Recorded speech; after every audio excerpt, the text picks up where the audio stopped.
Micronutrients. We've been talking about the macronutrients up until now. Now we're going to start moving into the micronutrients. Now again, whenever I was in school, we had 16 elements that were considered to be essential elements for plant growth and reproduction. Since that time, they've added 5 or 6, depending on what references you happen to look at, and most of those are were added in the micronutrients. There's a few that we're going to talk about that are specific for certain types of plants, and then others that are more general from a standpoint of where they're required. So, same thing as a macronutrient. The micronutrients are essential elements for plant growth and reproduction that are required in plants in small quantities. We usually refer to these as either in milligram per kilogram or in parts per million. Problematic is the application of such small quantities across large fields. Many times what we're talking about is somewhere between half a pound to as much as maybe 3 or 4 pounds per acre of these elements, and so it's very difficult many times to try to make the decision as to actually how to apply these. Of course, we're not going to apply them as a solid. We're going to have to apply them as a liquid because we can dilute the nutrient in the water, and then we can spray pretty much as much water as we want to get it across the field. So we're always going to be applying these micronutrients with water as compared to as a solid. So just to go over the nutrients again just one more time, the primary macronutrients are carbon, hydrogen, oxygen, nitrogen, phosphorus, and potassium. And then the secondary macronutrients, calcium, magnesium, and sulfur. The micronutrients are the ones that are listed here. So we've got iron, manganese, copper, zinc, boron, molybdenum, chloride, cobalt, nickel, vanadium, sodium, and silica. The asterisk beside the elements indicates that these elements have more than one oxidation state. So what does that mean? Well, iron, for instance, iron will be in the soil either as a +2 or as a +3. So the +2 is a ferrous iron, the +3 is a ferric iron, and it also is it's typically in the plant as a ferrous, or moves in the plant as a ferrous ion. Manganese in soils is typically going to be either a +2 or a +4. We very seldom see the +3 because it's not stable in soils. Copper is usually +2. Every once in a while you'll see it in a very reducing conditions, and it might be a +1, but the majority of the time we're going to have a copper that's a +2. The nickel again can be +1 or +2, but most of the time it's going to be a +2. The pound sign indicates that the nutrients are commonly available in an anionic form. Well, what does that mean? Well, that means that it's going to be have a net negative charge on it as compared to a net positive charge. All the other ones that don't have a pound sign beside them will have a net positive charge on that ion. So boron we usually see as boric acid. Molybdenum will be there as molybdate. Chloride will be as chloride, or chlorine will be as chloride with a -1. And then we have vanadium, which will be there as vanadate. Now, if you look at these micronutrients down through chloride on the first column, and then all the elements on the second column, through chloride, those were the ones that were there and are required by all plants. The cobalt, nickel, vanadium, sodium, and silica are required by some plants, and some are required by more plants than others. Cobalt's required by the plants that fix nitrogen. We call those legumes. It's part of the process of fixing nitrogen with the rhizobium and the plant. Nickel functions with most plants as part of the enzyme reactions. Vanadium is required by blue-green algae. Sodium is required by the plants that live in areas where we have salty conditions, such as the marsh area where we have either brackish or saltwater marshes. And then Silica is required by plants like sugarcane, rice, for instance. These are plants that where the silica helps to give those plants stalks their stability. And so anytime you do a tissue analysis on something like sugarcane or rice, you will always have a precipitate left in that, and it's an acid digestion. But you'll always have a white precipitate left in that digestion tube, and that white precipitate's going to be quartz or silica. Now, the micronutrients are a little bit different than the macronutrients in that we have a certain range that we have deficiency. We have a fairly narrow range of sufficiency, and then we can have toxicities with the micronutrients, or at least with some of the micronutrients. So if you're looking at this particular chart, we've got the level of concentration in plants, and that's in milligram per kilogram. The white area indicates deficiency. The light green area indicates normal, and the dark green area indicates toxicity. So if you take a look at this, I've never seen an iron toxicity. I've seen deficiencies, but I've never seen a toxicity. That doesn't mean it doesn't exist, but I haven't seen that in the literature either, so I haven't seen an iron toxicity. Now, manganese, on the other hand, we see manganese toxicities pretty regularly, and we'll talk about that a little bit later. Zinc, we've seen some toxicities, but not too many. We see more deficiencies with zinc and with iron. Boron, we see both the toxicities and the deficiencies here in the state of Texas. Copper, we have not documented a copper deficiency in the state of Texas yet. We've had a couple of soil tests come back that indicated that we had some deficiency potentials.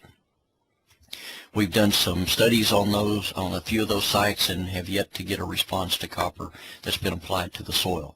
Now, we have seen copper toxicities though, and we'll talk about what level that is from a soil test standpoint in a little bit.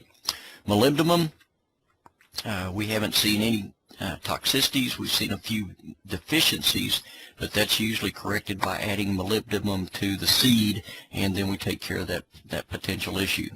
Only place that I've seen it happen in Texas or Louisiana, and been reported anyway, is in where we actually do rotation with rice and soybean. And molybdenum is one of those elements that as the pH decreases, the availability of it decreases. Whereas most of the other micronutrients, as the pH decreases, the availability actually increases. And so on the rice fields, many of the rice producers will not add agricultural limestone to their soils until they get below pHs of 5 or maybe 5.5. At that point, we actually see some deficiency symptoms with molybdenum on the soybean. So what the producer will do is when we flood the soils for the rice, what actually happens is that because of the oxidation and reduction that the soil undergoes, we actually end up with a pH somewhere between 6.5 and 7 under reducing conditions. It doesn't make any difference whether you start at a high pH or a low pH. It's because the iron +2 and +3 couple, it under reducing conditions, you actually end up with that pH between about 6.5 and 7. Well, under aerated conditions, at the way we grow soybean, then we may have that pH of 5, 5.5 under aerated conditions on those same soils. And so what many producers will do is they will inoculate the seed of the soybean at the same time that they put the rhizobium on there with molybdenum. And so you've got a sufficient quantity of molybdenum in contact with the seed so that you don't see the deficiency symptoms. And then after the pH gets below 5, then the producers will come in there and add agricultural limestone, raise the pH up to about 6.5 or 7, and then they don't have to add the molybdenum for a period of time until the pH drops again. Nickel, we haven't seen any deficiencies or toxicities in the state of Texas. Now, again, from a soil standpoint, I've shown you a graph that's similar to this, but a little bit different, that had soil pH versus the availability of different nutrients. This time it's got fungi and bacteria and actinomycetes on there as well. So you see the fungi goes across, doesn't make a whole lot of difference where you see what the pH is. We're going to have fungi all across there. The fungi actually work better under acid conditions, or actually start to take precedent under acid conditions when we get to a pH of about 5.5, and you can see that the bacteria and actinomycetes start to drop off at about 5.5. So the fungi kind of take over as far as the decomposition of most things, starting at about 5.5, whereas bacteria and actinomycetes are usually a little more, are much more active if we've got pHs 5.5 and higher. Now again, let's go all the way down to the micronutrients, starting with iron and manganese. And you notice as the pH decreases, the availability of those actually increases until we get to a pH, or this only stops at pH 4. Now look what happens to molybdenum. Once you get to a pH of about 6, the availability of molybdenum really starts to drop off. And so this is the one micronutrient that as you decrease the pH, the availability will actually decrease drastically. Most of the others, or all the others, will stay in sufficient quantities, even down to pHs of about 4. So molybdenum is the one that, as the pH decreases, its availability decreases. For all the others, as the pH increases, their availability decreases, and decreases sufficiently that we may actually have some deficiency symptoms at high pHs, especially calcareous soils. And we usually think of calcareous soils starting at a pH of about 7.5. So the micronutrient cycle looks a whole, and this is basically all of them, with the exception of chloride and boron. Everything else is pretty well tied to this particular way of doing things. So we start out and we've got sources of nutrients from a fertilizer standpoint, and then the other part is we've got sources from dead and decaying plants and animal tissues. Now, one thing that you don't see in here is you don't see the words mineralization or immobilization, but that's exactly what's going on. If you take a look at the plant and animal residues, this goes into the soil organic matter. That soil organic matter gets decomposed by the microorganisms, and then it goes into either inorganic form that can actually be taken up by the plant. So even though the words mineralization and immobilization are not written here, because we're going from soil organic matter to the soil organisms to the soil solution, that's a mineralization process, because that's going from the organic form to the inorganic form, and then you see the arrows going back from the soil solution to the microorganisms to the organic matter. That's an immobilization. Most of our micronutrients are fairly insoluble in soils, mainly because they function as a cation, and so they adhere to the cation exchange capacity or the soil solids, and so we don't get a whole lot of leaching. We do lose them through runoff, from an erosion standpoint, because we're carrying particles with that. But with boron and with chlorides, we can actually leach. Those will actually leach. And then the ones that are tied up with what we call chelates, which you see right here in the middle in the soil solution, as compared to the actual ion in the soil solution, then with the chelates, they are much more soluble, and we can actually lose those with leaching water as well. But for the most part, if we're going to see something, a micronutrient leaching, it's going to be boron or chloride. So again, we go through the mineralization and immobilization process. We also have a lot of minerals in the soils that contain the micronutrients. A lot of the oxides, the silicates, the sulfides will be associated especially with iron, manganese, zinc, and copper. The chloride's going to be more or less associated with the iron solution, and the decomposition or leaching of minerals and things like that would be fairly soluble. We've got potassium chloride in our soils. We also have several minerals that actually contain chlorides, and so they are fairly easily weathered, and that's what gives us the chlorides in our soils.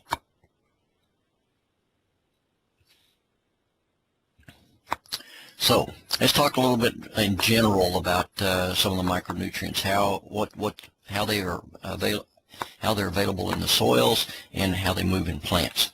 So first of all, we got boron, chloride, copper, iron, manganese, and zinc. They originate from weathering of various minerals, and the available forms in soils largely associated with the organic matter and from a nutrient cycling. So again, we've got to go through that mineralization, taking the organic source of everything with the exception of boron and chloride, getting the mineralization process going, and converting those organic forms of the nutrients into inorganic forms that the plant can take up. Again, the boron and the chloride are associated mainly with the solution part of the plant, very much like potassium, and so we don't get that's not associated with the organic molecule. So as soon as the plant or animal dies, the boron and the chloride can be rinsed right out. Plant available forms of boron, the major one that we see being taken up by the plant is the H3BO3 form. Chloride is taken up, or chlorine is taken up as chloride, Cl -1. Copper +2. Iron again can be +2 or +3. Manganese is going to be dominated by +2, and in some real oxidized situations and some fairly acid situations, we might have the manganese +4. And then zinc is usually a +2. So the cations are going to adhere, the copper, iron, manganese, zinc are going to adhere to the cation exchange capacity on the clays and the organic matter, whereas the negative materials, the boric acid and the chloride, are going to actually be repelled. So we get a little leaching of those. The potential loss for the metals is mainly by erosion. Mobility in the soil, boron and chloride are very mobile, and so they're pretty susceptible to leaching, especially in sandy soils. Again, the copper, iron, manganese, and zinc, not subject to leaching, but they're subject to erosion. And again, as a general rule, the micronutrient solubility decreases with the increasing pH, with the exception of the molybdenum. So molybdenum increases as pH increases. Mobility in a plant, almost all of our micronutrients are immobile in a plant, with the exception of chlorides. And again, chlorides moves very much with potassium in the regulation of stomates and the regulation of salt content in the plant. So the chloride is very mobile in the plant, whereas everything else is basically immobile. So what does that mean? Well, again, what that means is that if you're going to see a deficiency symptom on most of the micronutrients, because they're immobile in the plant, you're going to see them first in the younger leaves. And that's because in the most actively growing part of the plant, because it cannot once it gets taken up and deposited in that part of the plant, it stays there. So it cannot be translocated in the plant because it's immobile in the plant. Whereas with chloride, because it's mobile in the plant, what you're going to see is the deficiency symptoms are going to show up first on the older part of the plant. We talked about phosphorus stratification. The other one that stratifies on us quite a bit is zinc, and this is an example at a farm in Falls County, and they took soil samples down to 3 inches, going all the way down to 12, and then they went to 6 inches from 12 to 18, 18 to 24. So again, very much like some of the other examples that I showed you, phosphorus values drop drastically, going from 3 inches down to 6 inches, and then again drastically going from 6 inches down all the way down to 24. And notice what the zinc value does. About a third, and going from the 3 to the 6 inch level, and then it actually stays pretty much the same from 6 all the way down to 24 inches. Now, does this really make a difference?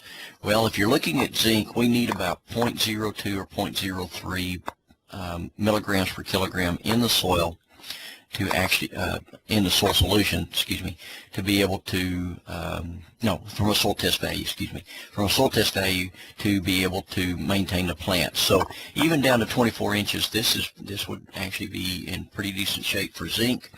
But you're right at that boundary once you get down to the 6-inch level.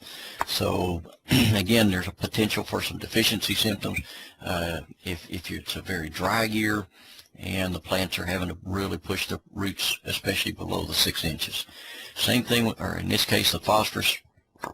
When we get into the teens, and especially into the tens, less than 10 rather, we are really deficient from a phosphorus standpoint. So in the top 3 inches, we've got plenty of phosphorus. We would actually recommend some phosphorus at the 3 to 6 inch level. We get down into the 6 to 24, and we're actually pretty deficient for phosphorus. So we've got to place the nutrient a little bit better in these kinds of situations, get it down into the subsoil, or come back in here and actually till the soil so that we mix those nutrients that are up in the top 3 inches. Micronutrients, some of the functions, the main functions that we see are for the boron, copper, iron, manganese, and zinc is for enzyme activation. And then iron and zinc are also directly involved with photosynthesis. The chloride, again, it's not understood too well, but we do see it making a big difference as far as disease resistance, and it also functions for the stomata regulation.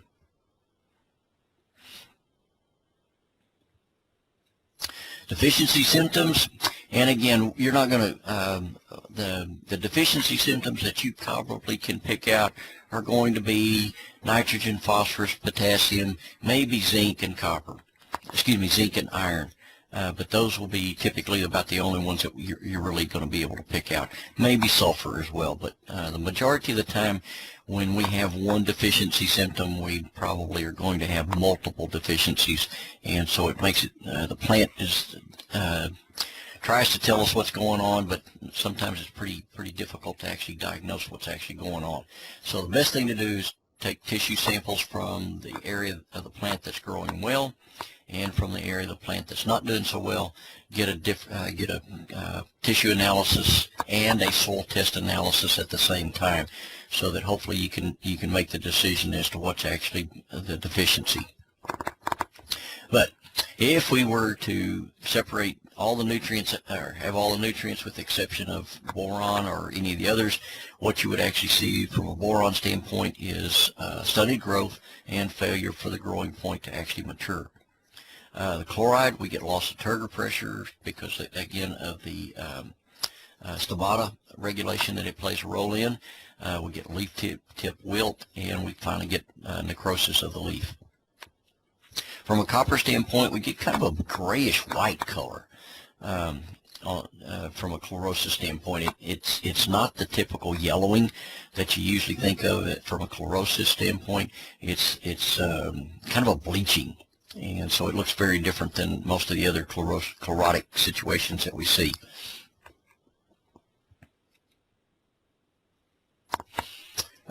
What are some of the sources? Again, minerals. We've got lots of different kinds of minerals in the soil that will provide us with almost all the micronutrients, or with all the micronutrients for that matter. Plant residues and animal residues and manures, these are going to have all the micronutrients in them, and so it's also associated with the organic matter that we have in our soils. We have different sources of fertilizers that can be applied either to the soil or from a foliar standpoint. Usually when we're looking at soil application, we're usually going to use the chelates. Well, what is a chelate? Well, chelate means claw.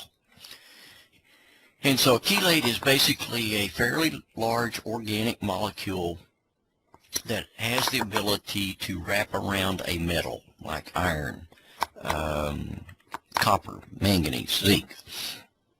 And it has multiple association points that it can associate with that metal. And so it basically builds a cage around that metal, and it protects that metal from the standpoint of precipitating and becoming unavailable to the plant. So it holds the metal available to the plant for a longer period of time than we would have if we had an inorganic form of the nutrient. So if we're going to put the nutrient into the soil, the micronutrient, metal into the soil, we're going to put it in as a chelate.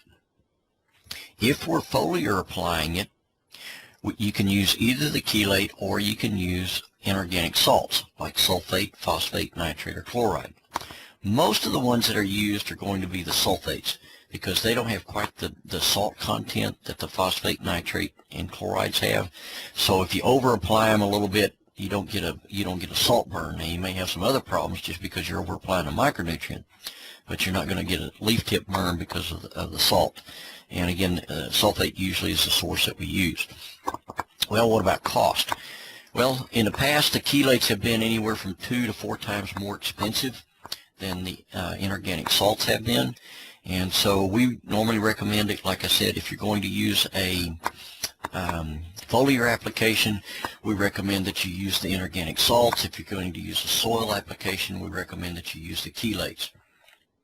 If you were to use the salts on the soil, you need to apply anywhere from 2 to 4 times more of that same metal concentration as what you would the chelate. So the cost of the salt versus the chelate soil application is about the same because we have to apply so much more of the inorganic salt form. Whereas if we're looking at it from a foliar application, then we can actually back off on the amount of material that's being applied. And so the salts are actually cheaper from a foliar application, and they're also usually fairly soluble, as is the chelate. So how do we lose the micronutrients? Well, the main thing and the way we want to lose it is through plant uptake or removal. We get reaction with other elements, especially iron and zinc with phosphorus. And what actually happens with this is it happens in the root.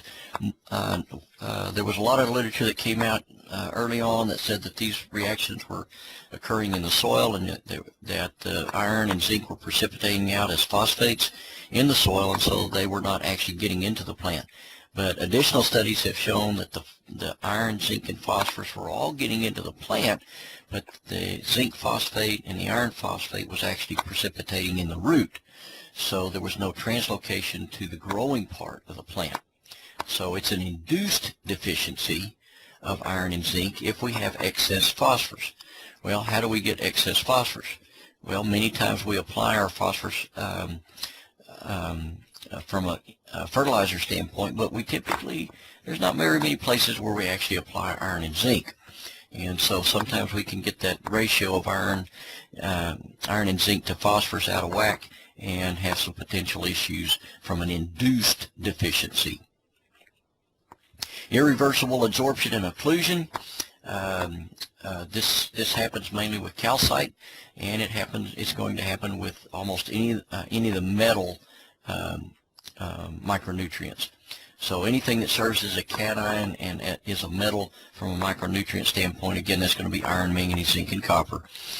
We have this ability to actually either absorb onto the calcite, or it can actually be buried within the calcite molecule or calcite concretion.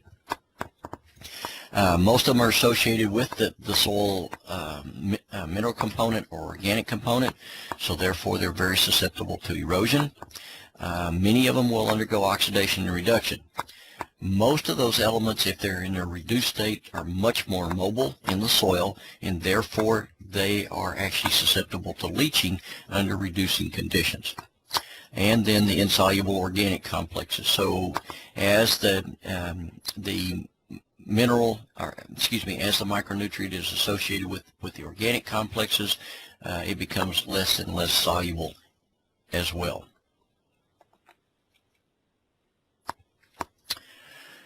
Well, what are some of the concerns that we have with some of the micronutrients? Well, one thing is the higher yields. If you go back and look over the last 15, 20 years, we have really increased our yield on almost all of our crops. And so we're taking up, because we're increasing the yields, we're taking up a lot more of the macro and the micronutrients.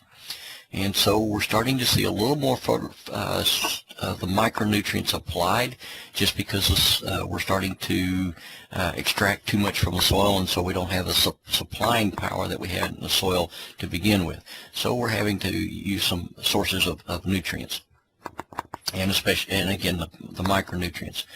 Another thing that happened was the fertilizer manufacturers got better and better at making purer and purer compounds. And so we don't get near as many micronutrient impurities that we used to get in the NP and K fertilizers like we used to, and this was probably 25 to 30 years ago.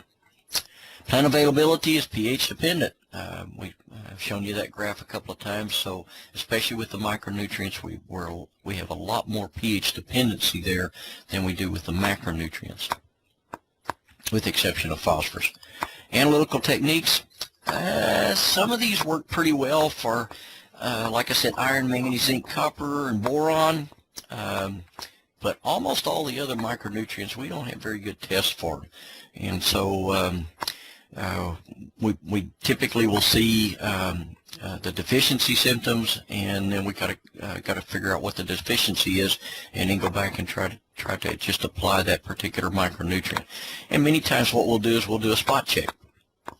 We'll put some out as a foliar application, and if you do a foliar application, you'll typically see a response within a couple of days, whereas if you do a soil application, sometimes it takes several weeks to actually see a response. So you get a quick response, and if you get a response, then you know it's that particular micronutrient that you need to apply. And then we usually, if the crop can be salvaged, we recommend on some of them that you put it on from a foliar standpoint to salvage the crop, and then next year come back with a soil application, because the foliar application you're usually having to do every 7 to 14 days, and that gets really expensive for most of our crops. When it's needed, application again is in very small quantities. And so we use large amounts of water. I say large amounts of water. We'll probably dissolve the micronutrients in somewhere between usually 50 to 100 gallons of water, and then spray that across an acre. Micronutrient deficiencies are they're going to be most common in acid sandy soils, organic soils, or heavily cropped soils. So soils that we don't manage very much, we're not going to have any issues, or we're typically not going to have any issues with micronutrients. If we have acid soils, we usually don't, if they're anything above a sandy loam as far as texture is concerned, about 15–20% clay, we are typically not going to have any micronutrient deficiencies on acid soils. But if they're acid and sandy, then we're going to have some issues, just because we don't, in those particular cases, we can't actually leach the nutrient because there's just not enough clay there to hold most of the micronutrients. Organic soils, again, because we form these highly insoluble organic compounds with the metals, and so we often see deficiency symptoms in organic soils with especially well, most of the metals more than anything else. The heavily cropped soils, again, we go back to what we just talked about, where we're producing a lot more yield than what we used to, and so we're starting to see some micronutrient deficiencies in some of those cases. Not all over, but in some cases. So the deficiencies, and we can get toxicities, and again, we often see more toxicities than we actually see deficiencies with many of these micronutrients. Deficiencies may occur frequently, but without symptoms. May even affect human health if they're actually too low. We've seen some situations with, not from a plant standpoint, but from a human standpoint, with selenium. and areas where we don't have a sufficient quantity of selenium actually being taken up in our plants, then we actually see some selenium deficiencies in humans. Acid and or sandy soils, the common deficiencies that we see there are going to be molybdenum and boron. Much more those as compared to most of the others. We need to watch for manganese and aluminum toxicity in acid soils. Now, manganese, remember, is a required micronutrient. Aluminum is not a required nutrient for plants, but yet it can cause toxicities on plants in acid soils. In the organic soils, we see deficiencies of copper and manganese are actually pretty common. Do we have some organic soils in Texas? Yes, our marsh soils are organic soils in the state of Texas.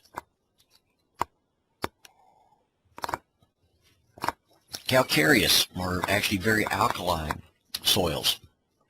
This is where we have most of our issues in the state of Texas, and it usually comes from iron and or zinc. We have some potential toxicities from boron in irrigations, soils with high boron containing waters, and there's also a few soils that are naturally high in boron. But most of our issues in Texas with boron are more of a toxicity, and it's usually associated with their irrigation waters, especially in the drier parts of the state. Some more deficiency symptoms, and these are the ones that we will typically see, especially iron and zinc. Manganese, not so much from a deficiency, again, much more from a toxicity for manganese. With the iron, we get intervenal chlorosis, especially on the new growth because it is not translocated. And manganese, intervenal chlorosis, turning to a bronzing color. And in zinc, we get bands of chlorosis along the midrib. If we're looking at grasses, we get what they call pecan rosette, or basically what it is the plant grows as a rosette instead of growing at the terminal bud. So you get failure to grow at that growing point. So how do we, let's take a look at some of these from an individual standpoint. So iron, iron's probably the most troublesome micronutrient throughout the United States. We have a lot of problems with it, or we have some problems with it, especially on ornamentals and fruit. Highest potential for deficiency is going to be on calcareous soils and soils that are very high in phosphorus. Biggest problem that we've got with them in Texas is going to be with peanuts and grain sorghum, grown again on calcareous soils. So that's again, that's from a deficiency standpoint. We can put iron out on plants again for a salvage of the crop. Most of the time we don't, because it's usually pretty spotty in the field. It doesn't usually cover the entire field. So a lot of times farmers will allow those areas to just not mature, and they'll harvest the rest of the area, but not even mess with that area that's got where they've got the iron deficiency. Or they change crops, and that's the best way to do it, because a lot of other crops can grow in those same fields and not have the iron deficiency. So again, the dominant issues that we have with iron in the state of Texas are going to be in peanuts and in grain sorghum on these calcareous soils. Now, from a foliar standpoint, we can, like I said, salvage the crop. What you would do is you would make up a 2% solution of iron, spray that on the plants, and that needs to be done about every 7 to 14 days. We do not recommend soil application, and the reason for that is that we just don't see very much of a response whenever we apply iron to soils. It reacts so fast with other compounds in the soil that we just don't see a response from it. So soil application of iron is just not recommended, but foliar application is. Again, just to salvage the crop. So this is a good example of what iron chlorosis looks like in soils. Again, very spotty in the field, get very decrease in the plant growth. You see the yellowing of the plant, and drastic reduction in plant height and things like that. So again, just in spots in the field, not everywhere, and so most of the time the producers will do one of two things. Next year they either change a crop in that field, or they go to they just skip that part as far as harvesting that field. Another example on grain sorghum, again, very spotty.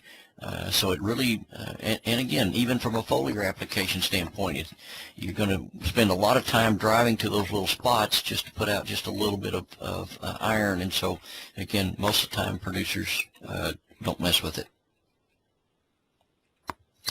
Give you some more examples. This is iron deficiency symptoms on grapes, pear, and melons. So you notice that there's the veins are still stay very green, but the in between the veins starts to yellow out, and again, this is going to be on the actively growing part of the plant as compared to the older leaves. One more. This is a lemon tree. So what about zinc? It's probably the second most troublesome that we have across the United States, and Texas is probably the iron and zinc are going to be our two micronutrients that are going to jump up and get us more than anything else, and it's typically going to happen in our calcareous soils. So we get some fruit trees, pecans mainly in Texas. Again, calcareous soils, high organic matter, or where we have high phosphorus in our soils. The other kicker in Texas is corn. Iron, we have an issue on the grain sorghum. Zinc, we have an issue in corn, and they're both in the same areas, high calcareous soils that we have. Most of the time we're going to find this in the blacklands. If you don't know where the blacklands are, it's a strip of soils that run basically from the Dallas-Fort Worth area down into Corpus Christi. So those are the areas where we typically see more deficiency symptoms, especially between Victoria and Corpus Christi. These deficiency symptoms for iron and zinc will show up a lot more than what they do in other parts of the blackland soils. Zinc we can apply again from a crop salvation at 5.5% solution of zinc. This one can also be applied to the soil. And so what we normally recommend is that you put it out on the soil and follow the recommendations for zinc application, and those are usually going to be somewhere between 1 and 5 pounds per acre. As far as zinc is concerned, from a soil application, and we typically will recommend a chelate form as compared to the inorganic salt, like a sulfate, chloride, or nitrate or phosphate. Works a little bit better and stays in the soil solution for a longer period of time. So we would recommend that you probably not put it on unless you've got a whole field that's got a zinc deficiency.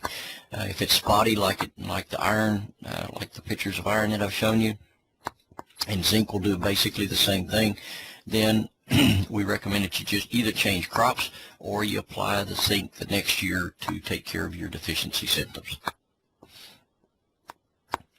So a couple of different plants to see. We've got chlorosis in rice. Now rice is one of those where we kind of do this to ourselves. When we're doing land leveling, most of the micronutrients, especially iron, manganese, zinc, and copper, or especially copper and zinc, are associated with the organic matter. And so what happens when we do land leveling, so that we grow in order to grow flooded rice, many times what we will do is we'll cut the tops off of the soils that are high and place those in low areas. Well, when we do that, we take most of our organic matter that we had in the topsoil with it. And in that case, we're taking the copper and the zinc. And so we have seen some copper deficiencies in some of the rice soils in Louisiana. I haven't seen them in the state of Texas, but I have seen them in Louisiana. But again, zinc chlorosis is pretty common in those higher spots that you had in the field as compared to areas where we actually deposited the organic matter. Zinc deficiency on corn, again, you can see the outer side, white areas in between the with the midrib. We get decreased length of the stems, reduced fruiting and bud formation, dieback as far as the plant tissue is concerned. Manganese. I haven't seen any manganese deficiencies in Texas. That doesn't mean that there's not any out there, but there might accidentally be. It's similar to iron as far as the reactions in soils are concerned. Where we have the highest potential for deficiencies in our calcareous soils. Again, it's rarely deficient, but we often find it from a toxic standpoint, especially in our acid soils. So these are some examples of deficiency symptoms, and like I said, I haven't seen this in Texas. Again, that doesn't mean it's not happening, but I haven't seen it. So that's a deficiency on corn, on melons, Bermuda grass, and not exactly for sure what that plant is up on the top right-hand corner. It's not oats and it's not barley, so I'm not sure what it is, but it looks more like maybe a soybean leaf. But again, the bronzing that we talked about before, you can also see that on some of these leaves. Well, what about toxicities? Well, we talked about manganese toxicity, and this is the one that usually gives us more issues in acid soils than any other potential toxicity. We'll also see some aluminum toxicities at times, but the manganese is one that we often see in conjunction with aluminum. We call this crinkle leaf, and it kind of makes the leaves of other plants look like an okra leaf. And we usually get stunted growth, and this also only happens in acid soils. Well, how acid do we have to have? Well, anytime we've got pHs less than about 5.5, we've got the potential. When you get to pHs of 5, you really have the potential of something that's going to be susceptible to this manganese toxicity. Again, this happens to be soybean.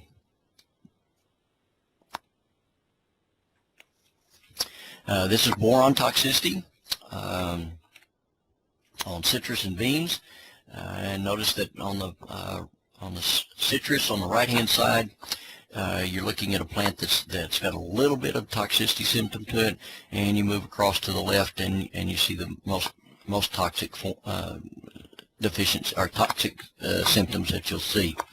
So to begin with, we get just a little discoloration in between the veins at the leaf tip. As it gets worse, then it moves down the leaf, and then we actually see a dieback at the leaf tip as we progress through the more higher toxicity. If you look at the soybean, or at the bean plant that you see there on the right-hand side, we're looking at milligrams per liter of boron that's been applied, and so we've got 1 on the plant that looks good, and we go all the way to 12. So as you increase from 1 to 6 to 9 to 12 milligrams per liter of boron that was used to water, you notice that you get a decrease in growth. You get the dieback on the older leaves, so that one's being translocated, and so finally you get to where it's got 12 milligrams per liter, and you don't get hardly any growth out of that particular plant. So boron can be a pretty nasty element, especially if you've got the high boron waters. And so you got to be careful. Water testing is always recommended where you're using irrigation.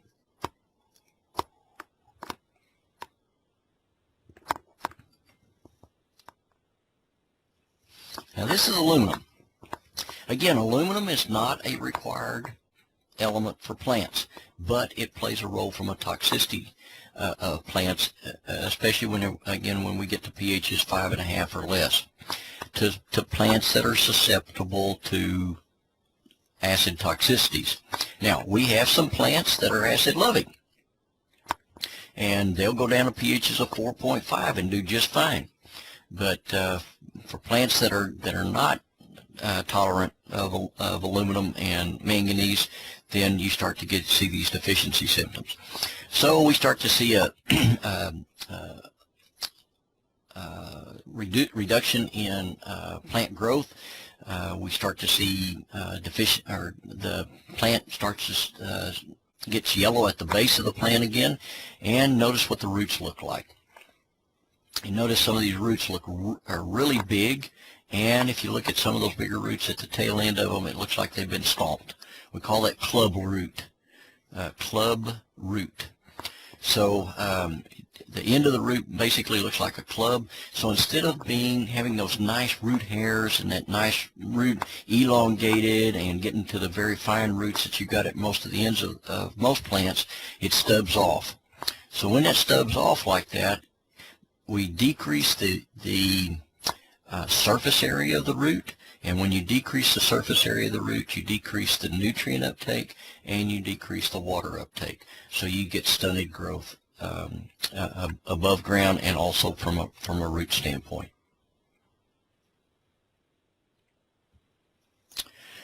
Now, there are some things, and I know I'm kind of mixing the macronutrients and micronutrients here, but sometimes they kind of go together.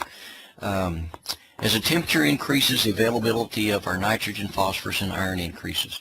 So sometimes what will happen, especially in the spring when we're planting things like corn, because corn we plant very early.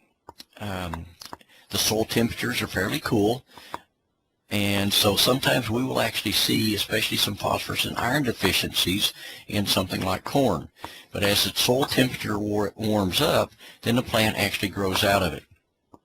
Well, that's a very good indication that we need to be applying phosphorus because we're marginal, and from an iron standpoint, we probably need to be changing crops because, again, we don't recommend iron being applied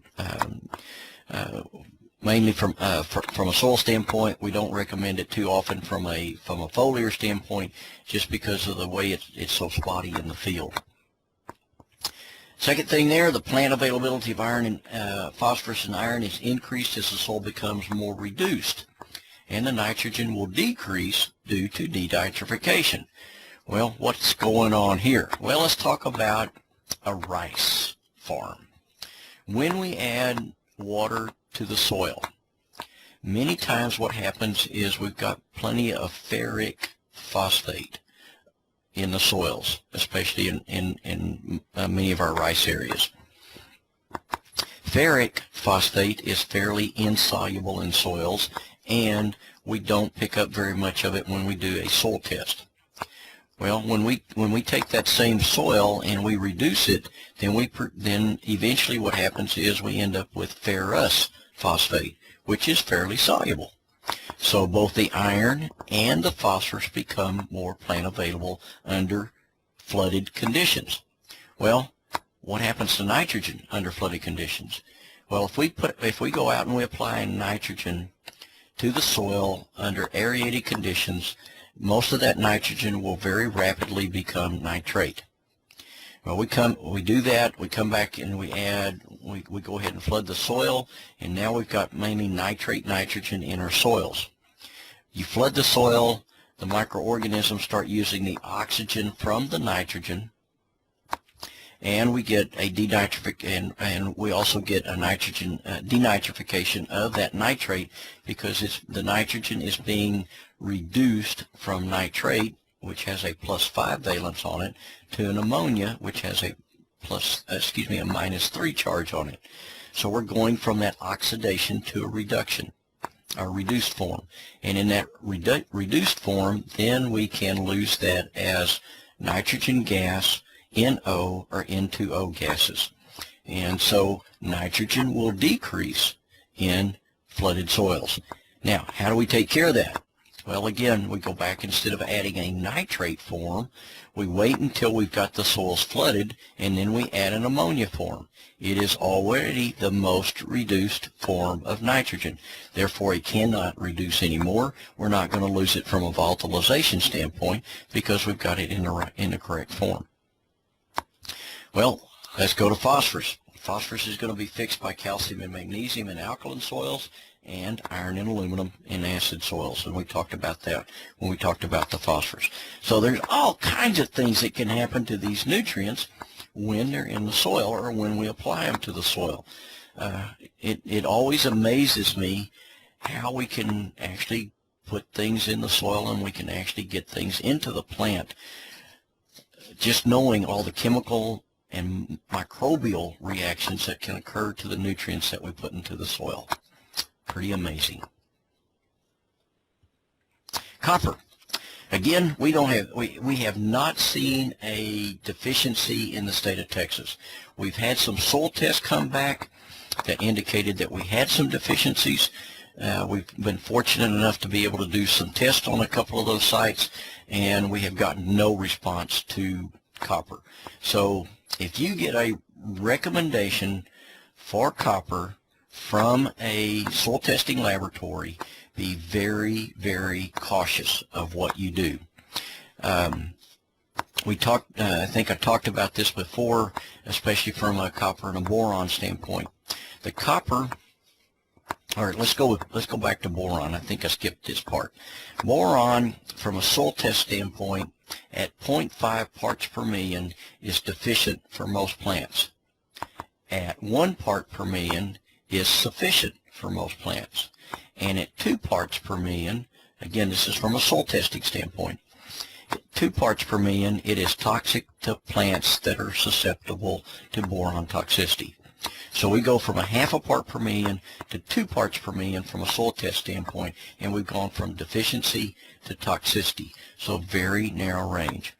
Similar is copper. Copper is sufficient from a soil test standpoint at 0.16 milligrams per kilogram. So very low concentrations. We get to 1 part per million, and plants that are susceptible to copper toxicity we will start to see those deficiency symptoms, those toxicity symptoms start to manifest themselves. So we go from 0.16 sufficient to 1 part per million toxic. So be very, very careful when you get if you get a recommendation from any soil testing laboratory to apply copper in the state of Texas. So again, we've seen no deficiency symptoms.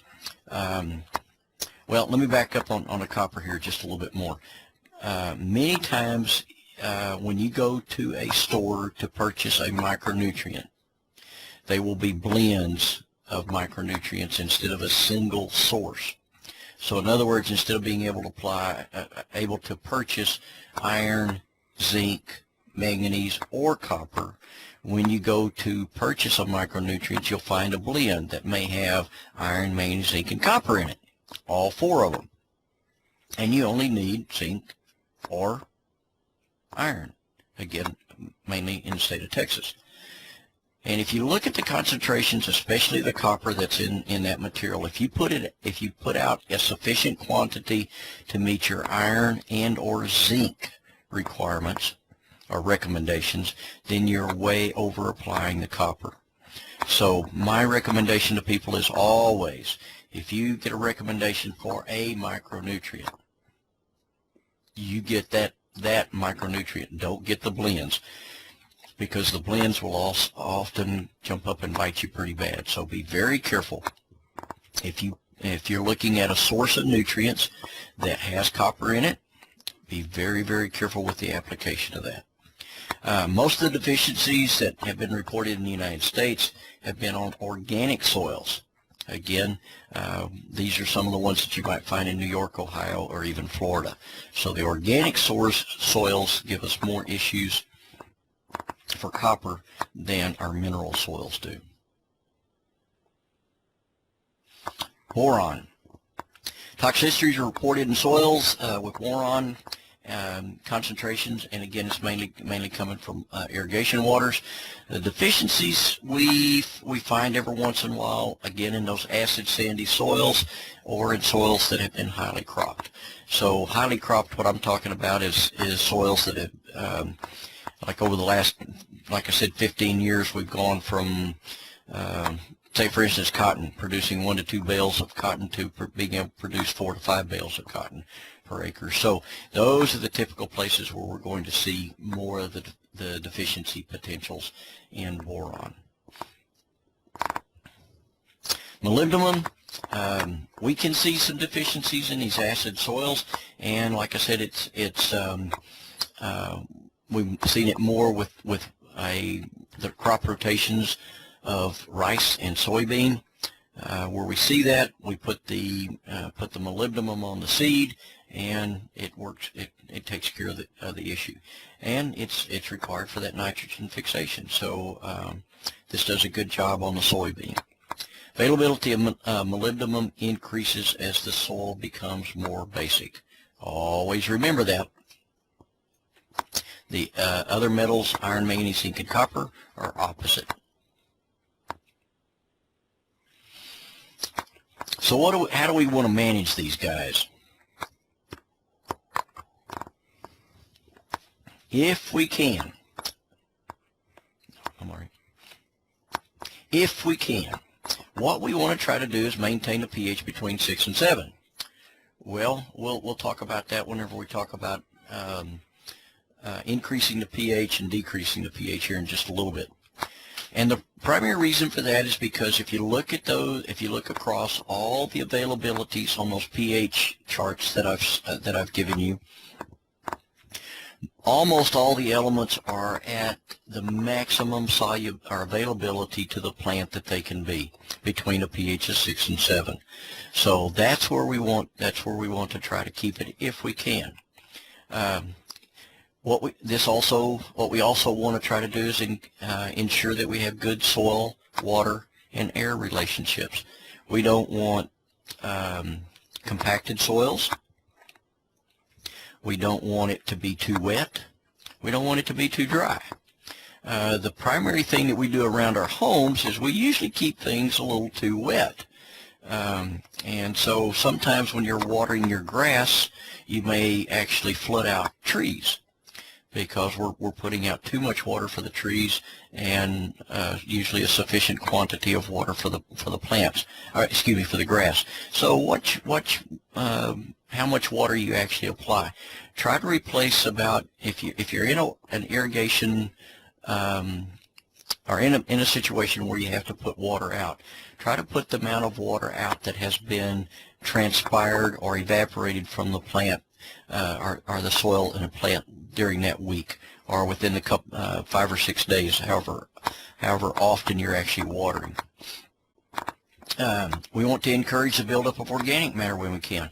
So every time we can, we want to put back our plant residues. We don't want to take it, you could take some of those plant residues and put them in a compost pile, but put that compost back on the soil as well. Other times, go ahead and grind it up, run your lawnmower across it, and grind those things up, lay them right there on the soil, and let them decompose. Works great. But when you do that, make for sure that you're getting some situation, or getting analysis every once in a while to find out how much nutrients are actually in that material that you're putting back on the surface, because you need to account for that, because you are putting nutrients back on the surface, and so you need to back off the other nutrients that you may be applying. Where do we get the deficiencies or the toxicities as expected? Then we need to do the soil test. You can do a tissue analysis, but always make for sure you do a soil test in conjunction with a plant tissue analysis, because many times the plant tissue analysis may give us a little bit of head scratching, because what happens when a plant gets put under stress, many times the tissue concentrations of elements actually goes up, because they concentrate in the plant. You have less plant material because you are having you're actually seeing reduced growth, and so you still have about the same amount of plant nutrients there, but it's in less tissue. If it's warranted, then you want to take some of those corrective measures. That may be foliar application, that may be soil applications. It's just depending on what the micronutrient happens to be. So what are some sources of some of these different materials? Well, 20-multene borax is a great source of boron. It can be used from a soil application or foliar. Boric acid can be used. I would not suggest too much of the materials that contain sodium, and the primary reason is because we don't want to be putting sodium out on our soils. But because we're going to be putting out so little, then we usually don't have any kind of problems with that. And the primary reason there is because we're only going to be putting out, at a maximum of about 3 pounds of boron. So when we do that, we're not putting out a whole lot of sodium, but again, anytime you can choose something that doesn't have sodium in it, that's probably still the best way to go. So if you look down at the bottom, it gives you the rates that we would typically recommend. For soil application, about 0.5 to 2 pounds per acre of boron. I've seen recommendations up to 3 coming out of our soil testing laboratory, and the rates of a foliar application are typically 0.05 to 0.08 pounds of boron per acre. So not very much from these foliar applications are very, very low. So watch out whenever you start making these foliar applications. Zinc. Again, we've got the zinc chelates. We also have sulfates. Sometimes you can find the chlorides and nitrates, and also zinc oxide. And that gives the percent of the zinc in those particular compounds. If we're putting them out from a broadcast or banding, the banding again is putting it into the soil in a very narrow strip. And usually somewhere between 2 inches below or 2 inches below and to the side of the plant, of the seed.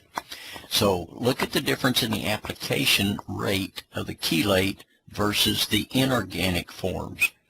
And again, I was telling you that it would be usually anywhere from 2 to 4 times the inorganic forms if we soil apply it as compared to if it's being used as a foliar application. So if we're banding it, both of these are putting it into the soil. We've talked about you can reduce your rates about by somewhere between 30 and 40% if you're putting it out in a band as compared to broadcasting, and so that's the difference that you see between a broadcast and a band. So if we're putting out the chelate from a banding standpoint, about 0.5 pound to 1 pound per acre. If we're putting out from a broadcast, 1 to 2 pounds. The oxides are going to be 2 to 4 pounds in a band, 4 to 8 pounds in a broadcast.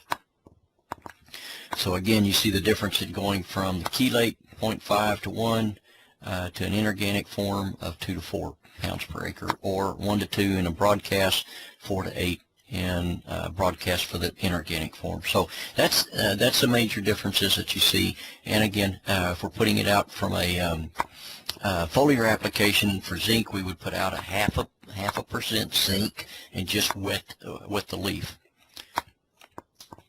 Again, the foliar applications are recommended for a salvage, and again, we don't recommend it very often because you have to do it so much.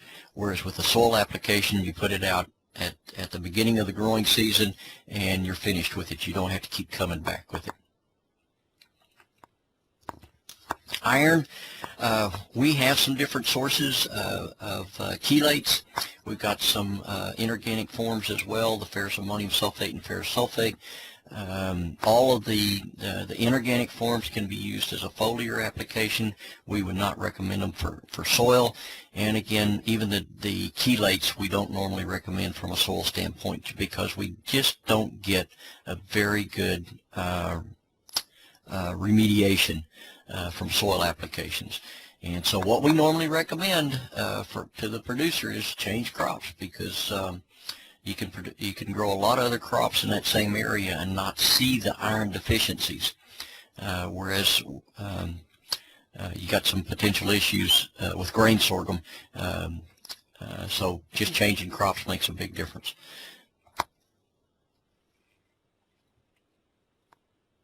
So this is an example of one of the areas that we had indications that we had some copper deficiencies.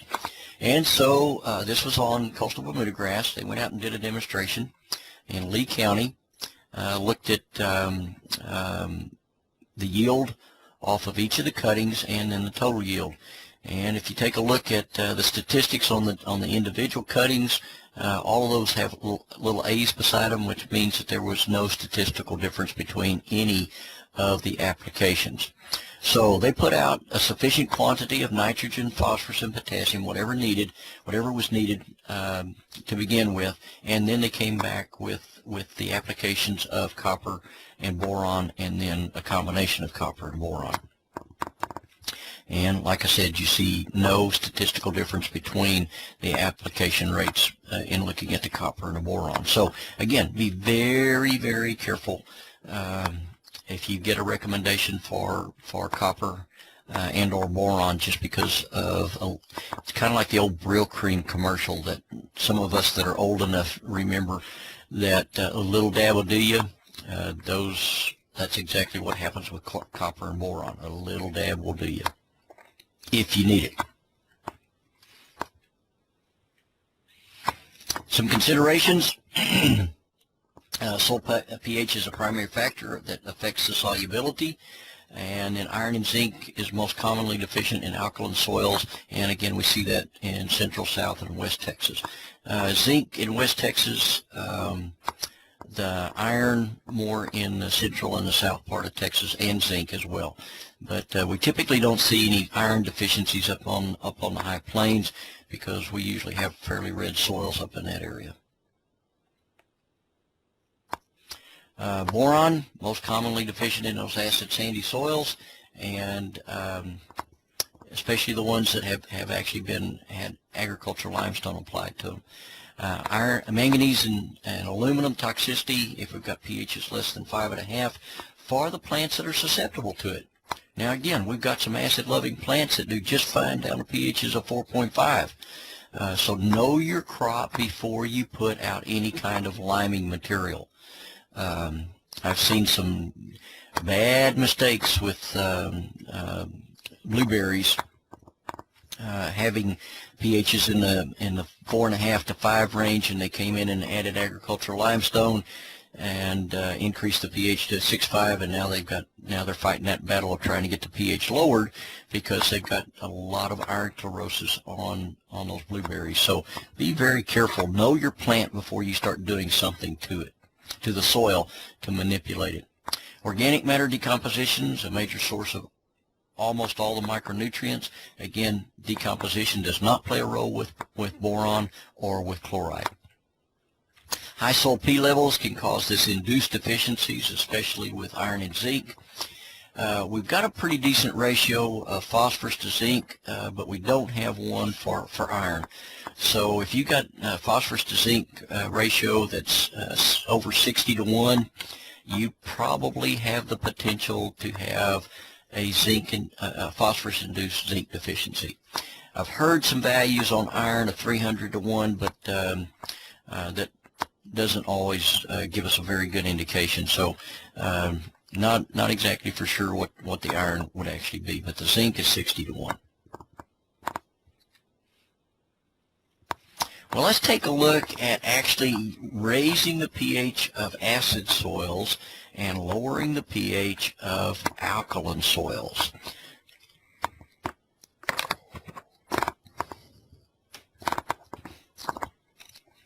Usually when we want to apply liming materials to soils, we're looking at most crops at pHs of 5.5, and if we're looking at legumes, then we're going to look at a pH less than 6.2. So if you get a recommendation from our soil testing laboratory, if you're growing legumes and you've got a pH of 6.2 or less, you're going to get a recommendation for limestone. And if you're growing almost anything else, again with the exception of the acid-loving plants, it's at 5.5 or less.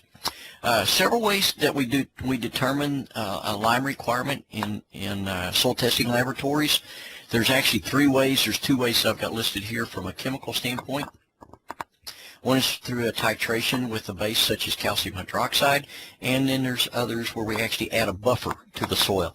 And we have a pH of that particular buffer. We add it to the soil, and then based on that, the change in the pH of that buffer, then that with a calibration table gives you the amount of limestone that would need to be applied. Now, there's a way that we actually estimate it in our soil testing laboratory if it's not requested that the lime requirement be determined, and that's with looking at the cation exchange capacity, the exchangeable base, and the exchangeable bases, and the pH of the soil, and the texture of the soil. So we have an estimate, a way of estimating the limestone recommendation if you don't actually request that. But it's much better if you actually request it, because you get a much better recommendation based on the titration. So what are the things that we typically use as limestone? Well, the two typical compounds that we use are going to be calcite or dolomite. The calcite is calcium carbonate. Dolomite is a calcium magnesium carbonate. And if I remember correctly, when it's considered dolomite if you have at least 10% magnesium within the compound. So you can have some, most of the limestones that you get out of the state of Texas are going to have magnesium in them, but unless it gets to that 10% concentration, it's not going to be considered to be dolomite. Now, is there any other differences between these two? Well, yes, there is. The calcite is much more reactive than the dolomite is at the same particle sizes. So if you're wanting a quicker reaction, the calcite's a little bit better than the dolomite happens to be. But if you need the magnesium, dolomite's an excellent source of both calcium and magnesium.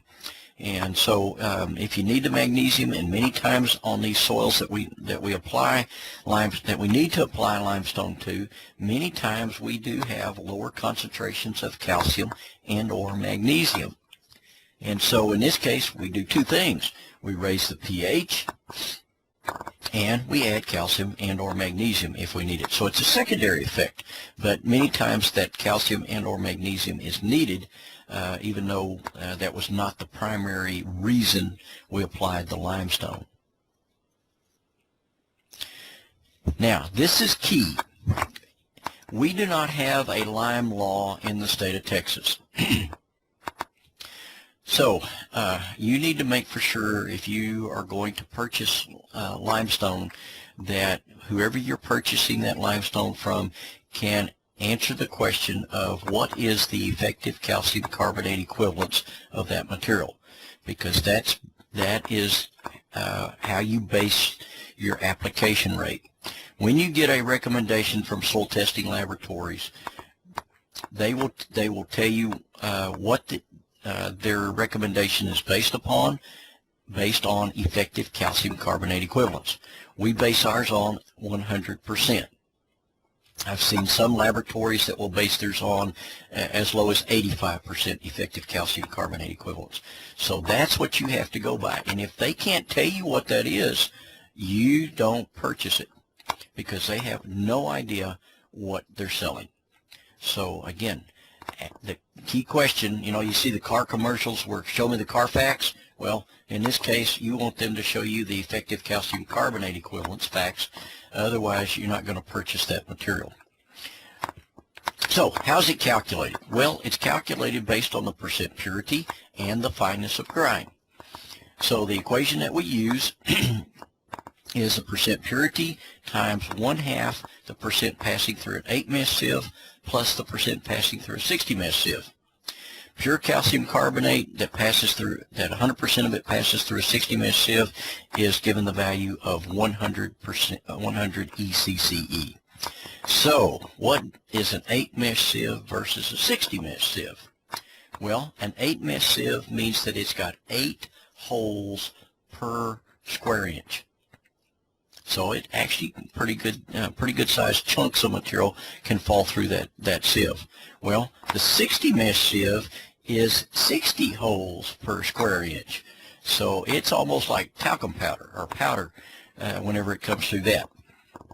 So very small particle sizes will actually pass through the 60 mesh sieve, and fairly large particle sizes will pass through the 8 mesh sieve. So let's just do a little calculation here to figure out how we would actually calculate how much calcium of a particular source of calcium carbonate we would actually need. Well, this limestone has a purity, has 95% passing through the 8 mesh sieve and 80% passing through the 60 mesh sieve, and the limestone is 90% pure.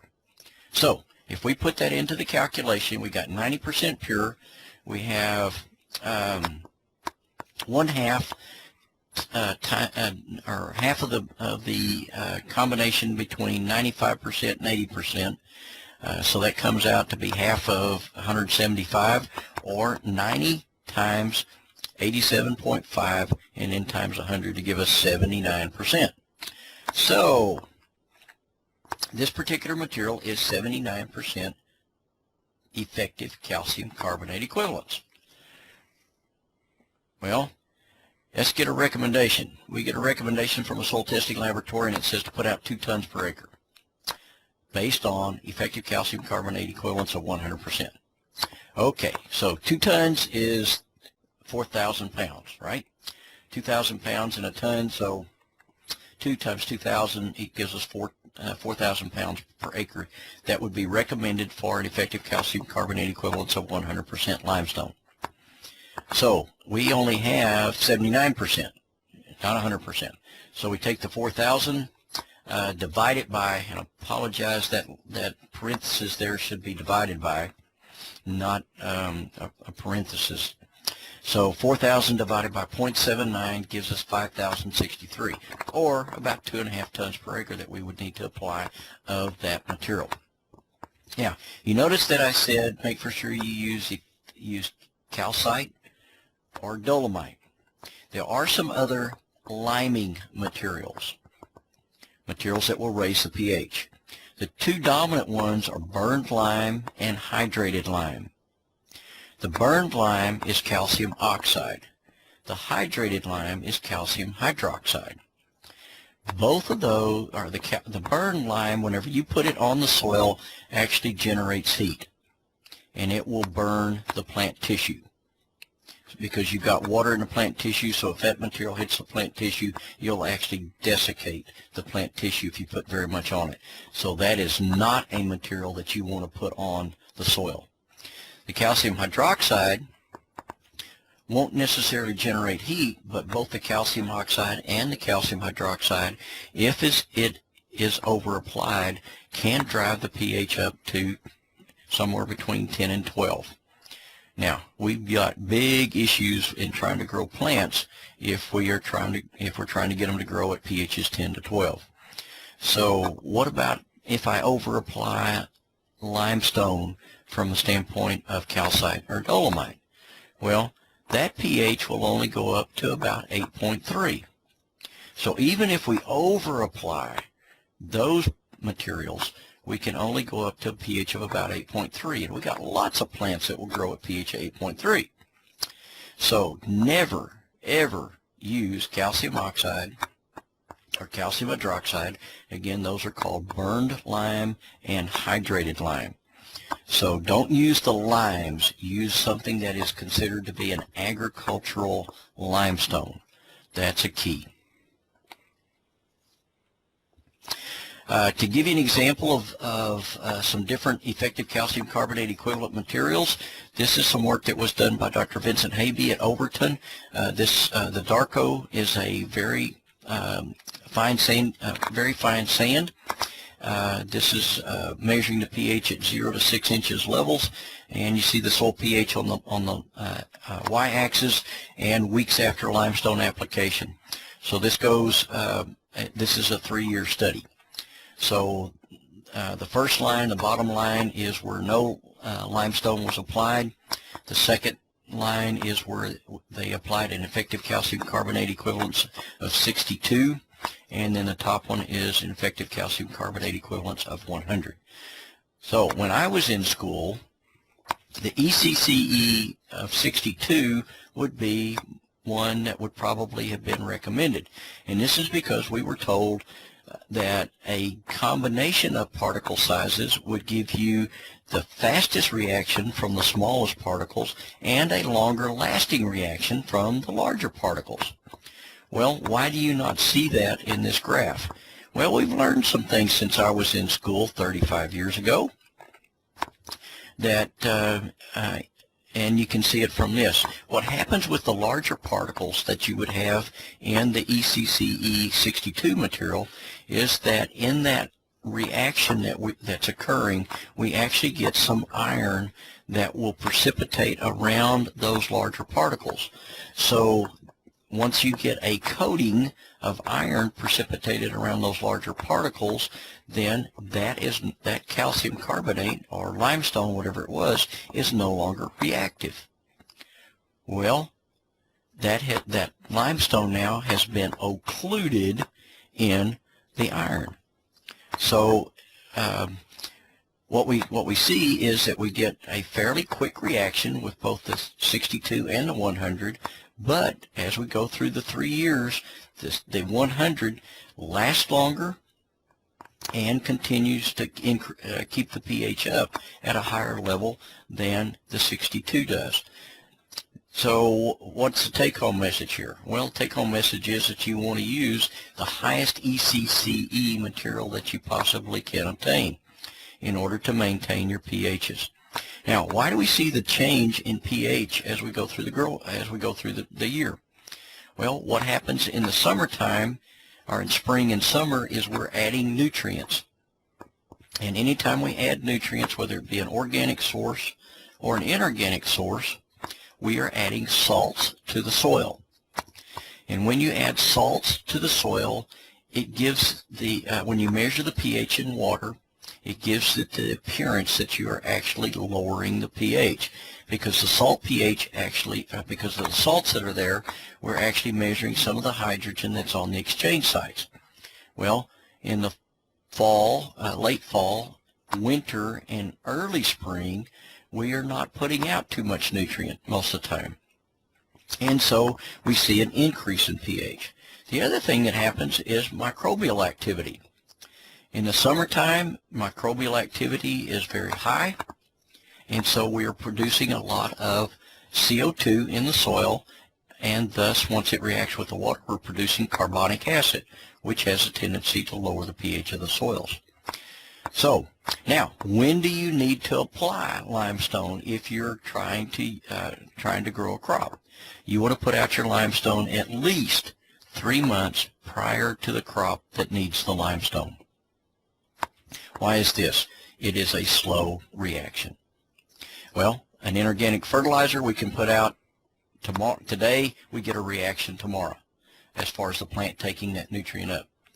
An organic source of nutrients we have to put out about a month ahead of time, so that the plant has, so that the microorganisms have time to do that mineralization process and convert organic nutrients into inorganic forms that the plant can take up.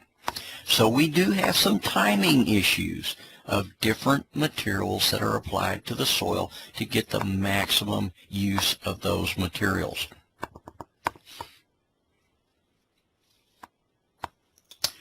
Well, let's turn around and acidify some alkaline soils. Number one, it is very difficult to do.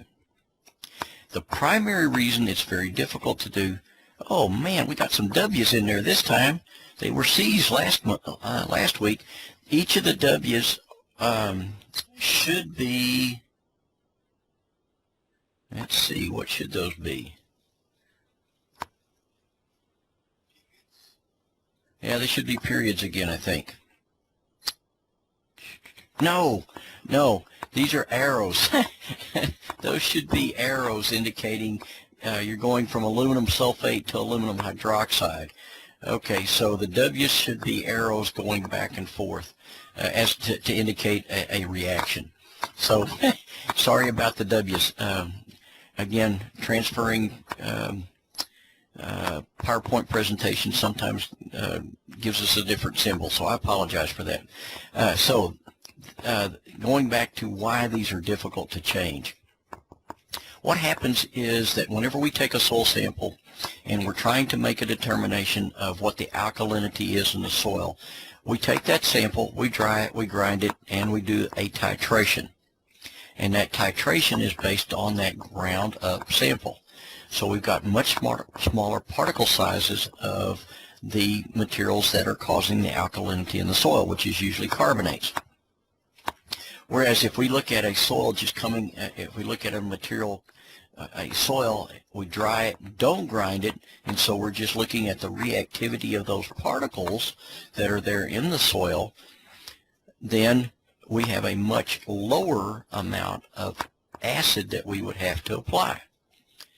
And it's all because of particle size. So it's very difficult to actually get it right. I'll give you an example of I took care of the soil testing laboratory here at Texas A&M for about 8 months. I think it was in, let's see, about 90, well, right at 2000, somewhere around there, in that time period anyway, in between directors.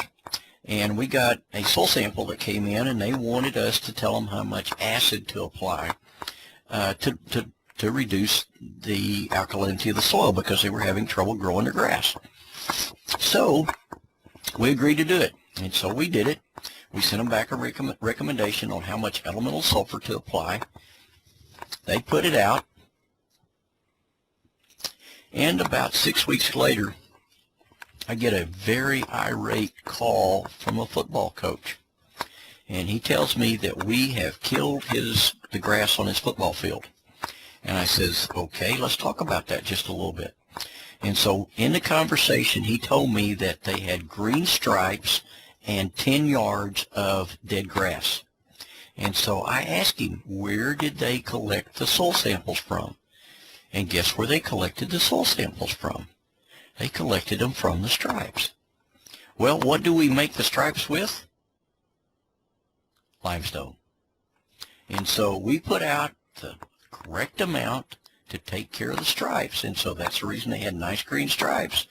But in between those stripes is not where the soil sample came from, and so they had a very acid soil in between for 10 yards in between the stripes. So collect the sample properly makes a big difference on the recommendation.